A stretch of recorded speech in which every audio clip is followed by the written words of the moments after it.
আসসালামু আলাইকুম সবাইকে। কল্পনাতে তুমি গল্পের তৃতীয় পর্ব। তো চলেন আর কথা না বাড়িয়ে গল্পটা শুরু করা যাক। আম্মু, দেখো কে এসেছে।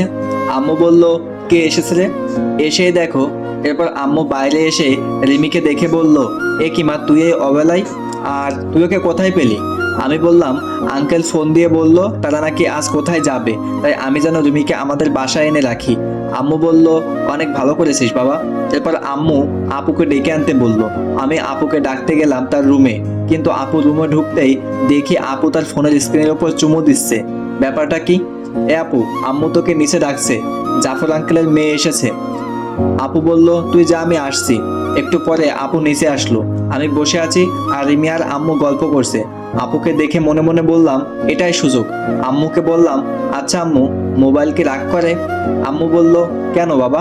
আমি বললাম, না মানে আপুকে দেখলাম তার ফোনের ওপর বারবার চুমু দিচ্ছে আর বারবার বলছে রাগ করো না। আপু নিচের দিকে তাকিয়ে আছে। আমি উঠে চলে আসার সময় আপুর কানের কাছে গিয়ে বললাম, বাসটা সময় মতো দিতে পেরেছি তো? আজকে তো আপুর খবর আছে। এরপর বিকালে রিমিকে তার বাসায় নামিয়ে দিয়ে আসলাম। দেখতে দেখতে আমার রেজাল্ট বের হয়ে গেল। ভালোই নম্বর পাইছি।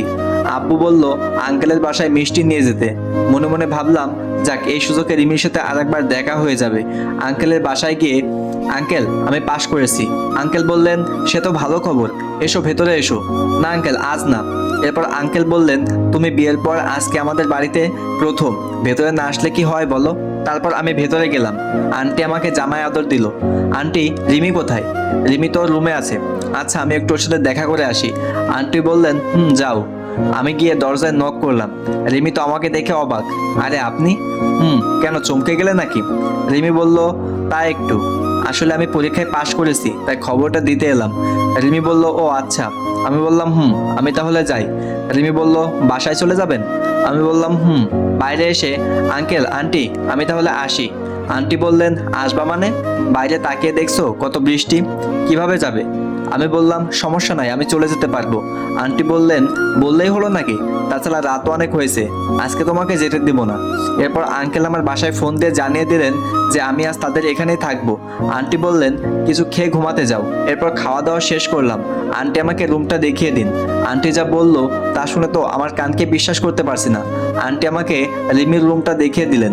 কিছু বলার নাই, মেঘনা চাইতেই জল যাকে বলে। রিমির রুমের সামনে গিয়ে দাঁড়িয়ে আছি। ভেতরে যাবো কিনা ভাবতেছি। না, ভেতরেই যাই। একটা কাশি দিলাম।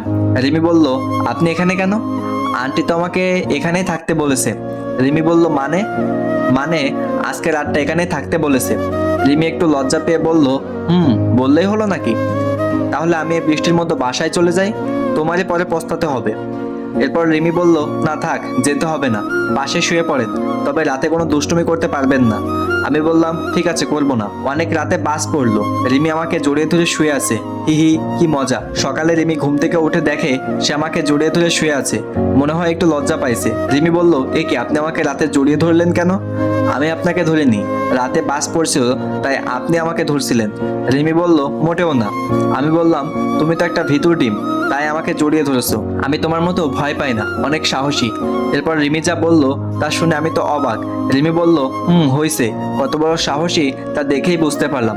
সারা রাতে যে একটা বালিশ ক্রস করতে পারে না, সে আসছে সাহস দেখাতে। হা হয়ে রইলাম, বলে কি এসব? এরপর সকালের নাস্তা করে বাসায় চলে এলাম। একটু পর রিমি ফোন দিল, আজকে শুক্রবার, তাই ওকে নিয়ে ঘুরতে যেতে হবে। কি আর করা, আমিও রাজি হয়ে গেলাম। বিকালে রিমিকে নিয়ে ঘুরতে গেলাম। ঘুরতেছি, তখন একটা বন্ধু আসলো। আরে মামা, তুই এখানে? আমি বললাম, কেন, আসতে পারি না? বন্ধু বলল, একাই আসছিস নাকি? আমি বললাম, চোখ কি বাসায় রেখে আসছিস নাকি? রিমি একটু দূরে ছিল, তাই বললাম, একাই আসছি। এরপর একটা সিগারেট দিল। আমি বললাম, না মামা, আমি এসব ফালতু জিনিস খাই না। বন্ধু বলল, এ তো ভুকের মুখে রাম নাম, কবে থেকে মামা? আমি বললাম, আমি খেতাম কবে? শালা, তুই তো আমাদের লিডার ছিলি। রিমি সবকিছুই শুনে ফেললো। আপনি থাকেন, আমি বাসায় চলে গেলাম। দূর শালা, বন্ধুটা আবার আসার সময় পেল না। আসলে ঠিক আছে, তা আবার এইগুলো বলার কি দরকার ছিল? রিমি চলে যাচ্ছে, ওকে আটকাতে হবে। এই রিমি, বাইকে ওঠো। রিমি বলল, না, আমি উঠবো না। কেন, কি হয়েছে? কিছু না, আপনার বাইকে আপনি যান, আমি যাব না। সন্ধ্যা হয়ে গেছে। রিমি রেগে বলল, হোক সন্ধ্যা, আমি হেঁটেই চলে যাব বাসায়। আমি বললাম, কি হলো তোমার হঠাৎ? রিমি বলল, কিছু না, আর আপনি যান, আপনার তো আবার সিগারেট খাওয়ার সময় হয়ে গেছে। আমি বললাম, ঠিক আছে, আজকে থেকে আমি আর সিগারেট খাবো না। রিমি বলল, সত্যি তো? সত্যি সত্যি সত্যি, এই 3 সত্যি বললাম। রিমি বলল, গুড বয়, চলেন এবার। তারপর রিমিকে বাসায় নামিয়ে দিয়ে আসলাম। রাতে ছাদে গেলাম, রিমিকে ফোন দিলাম, রিমির সাথে কথা বলছি, তখনই পিছন থেকে আপু আসলো। আপু বলল, আম্মুর সাথে ওই দিন কি জন্য নালিশ করছিলি? আমি বললাম, কই কি নালিশ করলাম? আপু বলল, করস নাই? ঠিক আছে, এই কথাগুলো এখন আম্মুকে শোনাবো। হায় আল্লাহ, আপু তো সবকিছু রেকর্ড করে নিছে। আমি বললাম, তুমি আমার লক্ষ্মী আপু, এইসব যেন আম্মুর কানে না যায়। আপু বলল, যাবে তো নিশ্চয়ই। আমি বললাম, আপু আমি তোমার একমাত্র ছোট ভাই, তুমি আমার সাথে এরকম করতে পারবে? আপু বলল, ঠিক আছে বলবো না, তবে আমাকে বলতে হবে মেয়েটা কে। আমি বললাম, না আপু আমি বলতে পারবো না। আপু বলল, তাহলে আমি সবকিছু আম্মুকে বলে দেব। না না, আমি বলতেছি, কিন্তু কথা দিতে হবে এই কথা আর কাউকে বলতে পারবে না। আপু বলল, ওকে ভাই, কাউকে বলবো না। তারপর আপুকে সবকিছুই বলে দিলাম। আপু শুনে মাথায় হাত দিয়ে বসে পড়লো। এরপর আপু বলল, এত বড় একটা কথা তুই সবার কাছ থেকে আড়াল করছোস? তাছাড়া আর কি করবো বলো, আমার কি এখনো বিয়ের বয়স হয়েছে? তুমি বলো আপু। আপু বলল, ঠিকই বলছোস, তা আর কে কে জানে? আমি বললাম, আব্বু আর রিমির বাড়ির সবাই। প্লিজ আপু, তুমি কাউকে বইলো না কথাটা। আপু বলল, ঠিক আছে বলবো না, তবে কালকে আমাকে ঘুরতে নিয়ে যেতে হবে তোর বাইকে করে। আমার সাথে যাবে কেন? তোমার তো বিয়ে পাশে, তার সাথে যাও। আপু বলল, কে বললো আমি তোর সাথে ঘুরবো? তুই আমাকে শুধু এক জায়গায় দিয়ে আসবি, কিন্তু বাইকের তেলের টাকা কে দিবে? আপু বলল, কেন, যার বাইক সে দিবে, আমার কাছে টাকা নাই। আপু বলল, তাহলে আমি আম্মুকে বলে দেব। আপু তুমি কিন্তু আমাকে ব্ল্যাকমেইল করছো। আপু বলল, না তোকে স্মরণ করিয়ে দিলাম, ঠিক আছে আমিই দিয়ে দিব, আর যদি না দিতে পারি তাহলে শ্বশুরের কাছ থেকে চাইবো। আপু বলল, এই তো আমার লক্ষ্মী ভাই, কি আর করার, আপুকে নিয়ে যেতে হবে। সকালে আপুকে নিয়ে তার বিএফের কাছে রেখে আমি রিমির স্কুলের সামনে বন্ধুদের সাথে আড্ডা দিতে লাগলাম। সবাই সিগারেট খাচ্ছে, কিন্তু আমি খেলাম না। একটু পর আপু কল দিল, তাই তাকে আনতে চলে গেলাম। আপুকে নিয়ে বাসায় আসলাম, কিন্তু ঝামেলা মনে হয় আমার পিছু ছাড়বে না। একজন ফোন দিছে, দেখে তো আমার চোখ কপালে। এ কি, এটা তো আমার জিএফ সিমি, অনেকদিন ফোন করিনি, তাই হয়তো আজকে ফোন দিছে। রিসিভ করলাম। হ্যাঁ সিমি বলো। সিমি বলল, একটা ফোন দেওয়ার দরকার মনে করলে না? আসলে আমি একটু বিজি ছিলাম, আর হ্যাঁ তোমার সাথে আমার কিছু কথা আছে। সিমি বলল, বলো। আসলে আমি আর এই রিলেশনটা রাখতে পারবো না। সিমি বলল, কিন্তু কেন? আমি বললাম, এমনি আর রাখতে পারবো না, তাই আমাকে আর ফোন দিবে না। এই বলে কল কেটে দিলাম, নাম্বারটা ব্ল্যাক লিস্টে দিলাম।